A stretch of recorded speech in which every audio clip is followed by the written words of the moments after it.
in battleground Uttar Pradesh, it was Prime Minister Modi versus Samajwadi Party chief Akhilesh Yadav. Prime Minister took a jibe at Samajwadi Party, saying that Lal Topi Wale are red alert for Uttar Pradesh. Addressing a rally in Gorakhpur, the Prime Minister said that Samajwadi Party wanted to form the government in the state to show mercy to terrorists and set them free. The Prime Minister used a government event to sharpen his political attack on the Samajwadi Party on a day when he dedicated projects worth over 9,000 crores to the nation. लाल टोपी वालों को सरकार बनानी है, आतंकवादियों पर मेहरबानी दिखाने के लिए, आतंकियों को जेल से छुड़ाने के लिए। लाल टोपी वाले यूपी के लिए रेड अलर्ट है, रेड अलर्ट, यानी खतरे की घंटी है। पूरा यूपी भली भांति जानता है कि लाल टोपी वालों को लाल बत्ती से मतलब रहा है। ये लाल टोपी वालों को सत्ता चाहिए, घोटालों के लिए, अपनी तिजोरी भरने के लिए, अवैध कब्जों के लिए, माफियाओं को खुली छूट देने के लिए। Now, Samajwadi Party chief Akhilesh Yadav, his ally Jayant Chaudhary at his side, berated Chief Minister Yogi Adityanath and the ruling BJP on multiple issues as they addressed a rally in Western UP's Meerut. They also made a prediction for the BJP, saying that the ruling party could even lose 400 seats. पूरे देश ने वो jeep देखी जिस jeep में गृह राज्य मंत्री के बेटे बैठे थे, उनके सहयोगी साथी बैठे थे। सरकार ये बताए कि आखिरकार वो जीप में बैठने वाले गुंडे अपराधी थे कि नहीं थे, जिन्होंने किसानों को कुचल करके मार दिया। ये ध्यान हटाने के लिए कह रहे हैं।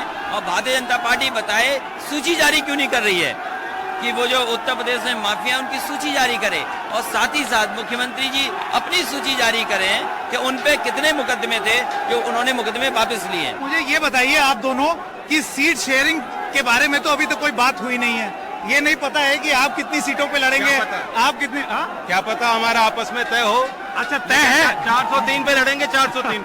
देखिए, ये कोई बड़ा इश्यू नहीं है। हम दोनों की बातचीत हो चुकी है, दोनों दलों में बहुत सी सहमति है कि जिसमें सीटों के बंटवारे को लेकर के कोई ऐसी बात बड़ी नहीं है। देखिए, बीजेपी कहती है अब की 350 पार, अब की इतना पार उतना पार, आपकी क्या है, आपका कैलकुलेशन क्या है? देखिए, मैंने पहले दिन का और आज भी कह रहा हूं, मैं जो नाराजगी है, जो गुस्सा जनता के अंदर है, किसान नौजवानों के अंदर, व्यापारियों के अंदर, और जिस तरीके से कोविड की मिसमैनेजमेंट देखा, हो सकता है 400 सीटें भी उत्तर प्रदेश में भारतीय जनता पार्टी हार जाए। अगर खदेड़ा का नारा वहां दिया गया है तो पश्चिम में आते आते भारतीय जनता पार्टी का सूरज भी डूबने का काम होगा। क्या मैं, अगर आप लोग जीत जाते हैं तो मुख्यमंत्री और उप मुख्यमंत्री की ओर देख रहा हूं, पहले आपसे जानूं। मेरी ऐसी कोई बात नहीं हुई, ना कोई इच्छा। हम चाहते सरकार बने, और सरकार होगी नौजवानों की, किसानों की। देखिए, ये लोकतंत्र में नई एक्सरसाइजेज है, नई तरह की परंपरा बनी है, जहां पर कई डिप्टी सीएम बनाए गए। तेलंगाना में देखिए क्या हुआ है कि कितने डिप्टी सीएम हैं। तो ये हम लोगों पर छोड़ दो कि भविष्य में हम दोनों को क्या करना है। Now, Shiv Sena leader Sanjay Raut met with Congress leader Rahul Gandhi on Tuesday evening and later said that there cannot be any opposition front without the Congress. A big message aimed at Mamata Banerjee after her "What UPA" taunt. Now, asked whether opposition parties should sit together to discuss strategy versus the BJP for 2024 elections, Mr. Raut said, "I have asked Rahul Gandhi to take the lead on that." हमने ये पहले से कहा है कि अगर कोई एक फ्रंट बनता है अपोजिशन का तो कांग्रेस के बिना वो संभव नहीं है। लेकिन वो उस बारे में जरूर चर्चा हुई है। राहुल गांधी मुंबई में आने वाले हैं जल्दी ही, एक प्रोग्राम भी उनका बन रहा है। कांग्रेस के सिवा यूपीए नहीं पहुंच सकती। अगर कोई इस प्रकार से अलग फ्रंट बना गया तो कांग्रेस की लीडरशिप में दूसरा फ्रंट तो काम करेगा ही ना। उनके साथ भी बहुत से पॉलिटिकल पार्टी, रीजनल पार्टी आज भी कांग्रेस के साथ है, तो तीन फ्रंट क्या करेंगे अपोजिशन के। The other big story, farmers protesting for more than 15 months on issues from the now scrapped farm laws to the legal guarantee for MSP are on the brink of standing down. Sources said that the centre has indicated it would offer a written assurance to meet their demands. A lengthy meeting of farmers' leaders from the Samyukt Kisan Morcha was held Tuesday evening at Singhu on the Delhi border.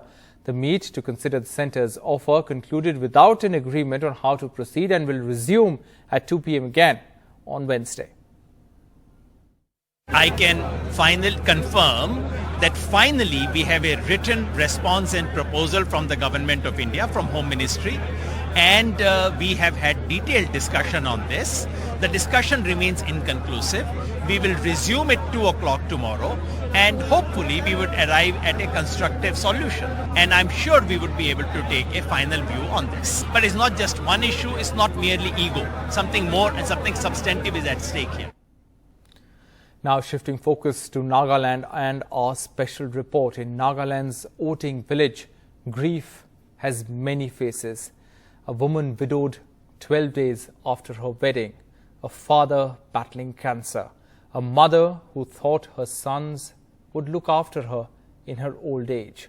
Everything lost within a few moments on Saturday when villagers were killed in an army ambush gone horribly wrong.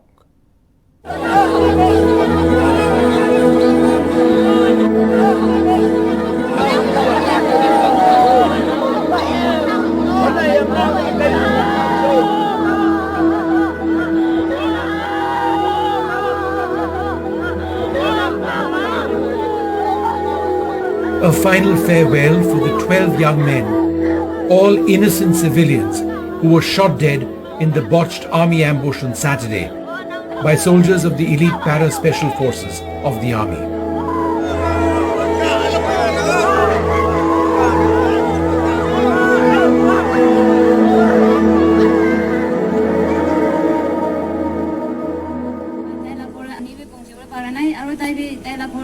Monglong was married to Hokup just 2 weeks back.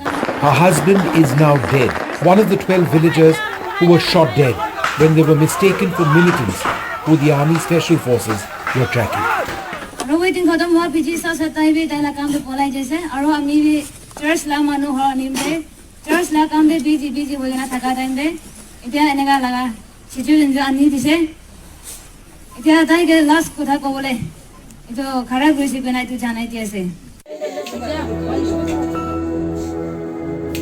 Nagamlem is another widow in Oting. She was married just a year back and has a 2-month-old baby. Her husband, Langtung, was killed.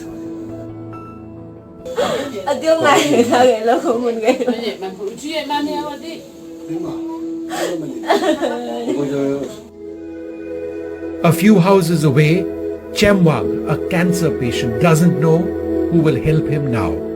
His son, Shomwang, bought the pickup truck which was attacked by army soldiers in the ambush. He used to earn a living transporting villagers from the nearby coal mine in Tiru where they worked.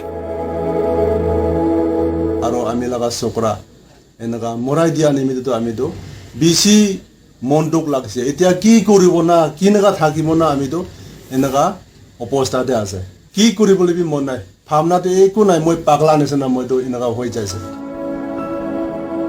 For Nagunpet, the mother of 2 men who were attacked, every moment is torture. Both of her boys were on the pickup truck. Thawang was killed. Her other son is battling for his life in the intensive care unit with bullet injuries.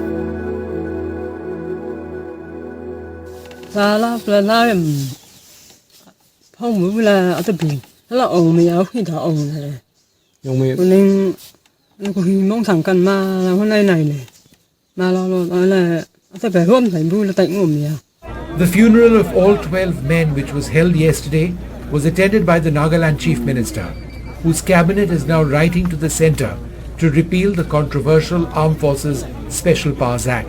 which grants these soldiers immunity from prosecution.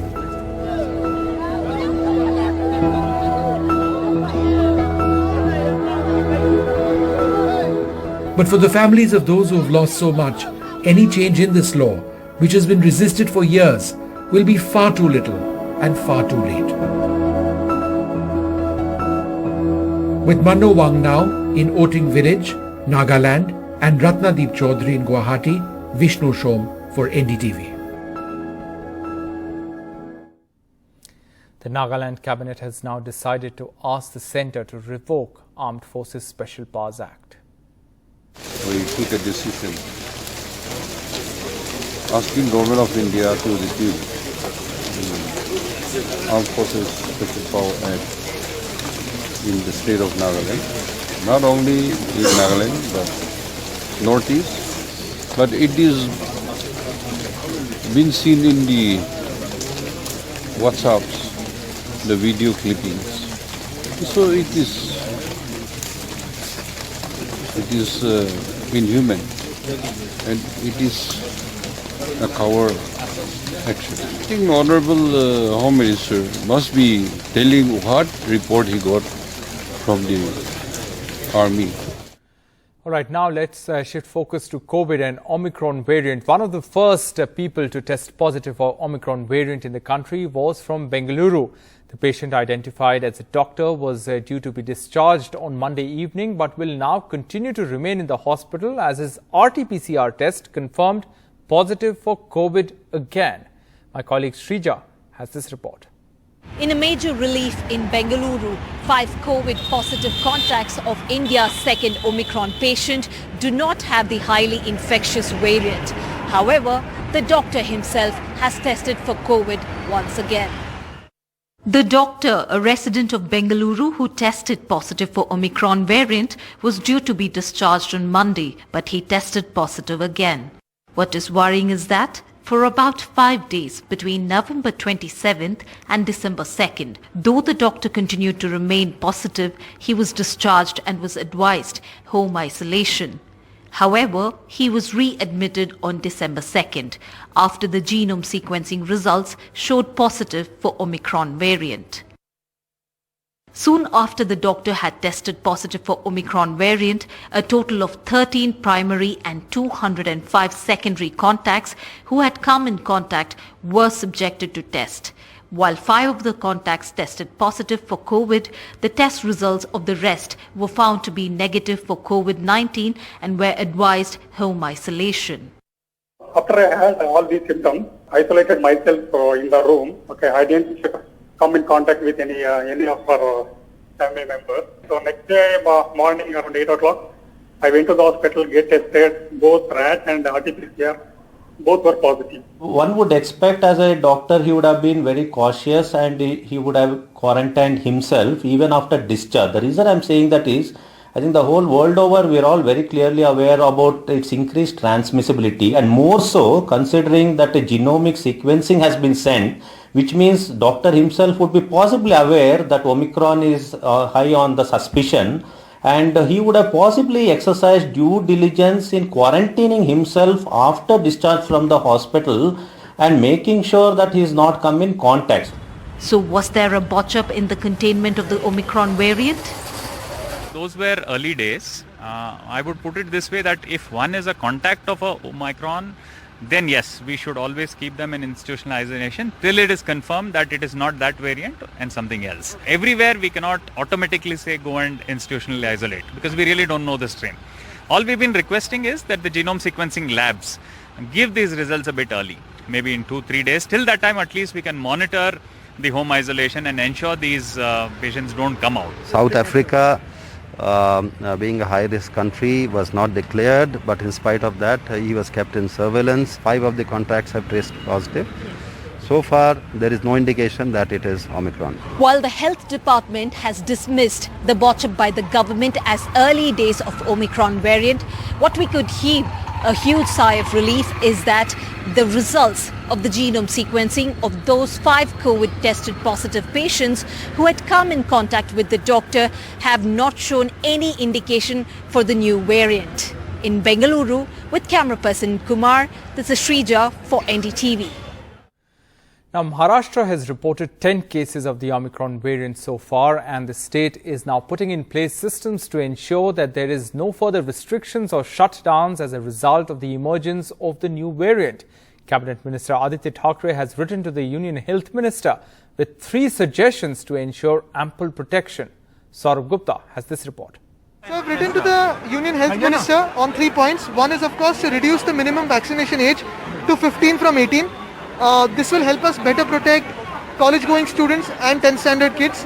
The other thing is, of course, whoever feels safe in terms of frontline workers and healthcare workers to get the 3rd dose. And for Mumbai, if the gap between the 2 doses can be reduced to 4 weeks, it will be better because by 14th or 15th of Jan, we would have fully vaccinated the entire population.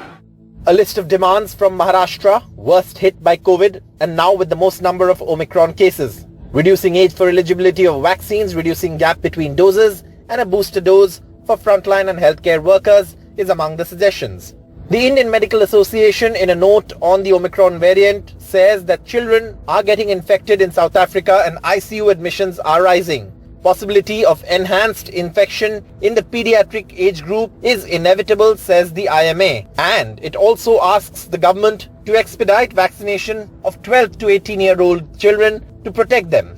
Doctors have said there's a shortage of kits which usually detect Omicron quickly before it's confirmed days later by genome sequencing. अभी testing बहुत कम हो गया है. Omicron का जो diagnosis है वो primary diagnosis RTPCR में ही होता है, लेकिन आरटीपीसीआर टेस्ट की जो टेस्टिंग की बहुत ही कमी है, क्योंकि जब लॉकडाउन कम होने के बाद, दूसरी लहर कम होने के बाद टेस्टिंग की जो फैसिलिटीज है वो काफी जगह पर बहुत ही कम पाई जाती है. हॉस्पिटल के बेड्स जो है वो दूसरी लहर के तुलना में कम से कम 3 गुना तो बढ़ाने चाहिए. On Monday evening, the Chief Minister met the state's COVID task force. Sources have told NDTV that the task force suggested delaying the reopening of schools for all grades. The task force has not yet recommended any more curbs, but it is monitoring the situation closely. The state wants to avoid closures and restrictions and is preparing for a surge in the number of patients. According to experts, the unvaccinated population, the below 18 age group, is most susceptible to the Omicron variant or any other wave or variant of the coronavirus, which is why there is a focus on bringing down the vaccination age and also including pediatric wards at the dedicated COVID hospitals. In Mumbai, with camera person Praveen G. Rohit, Saurabh Gupta, NDTV.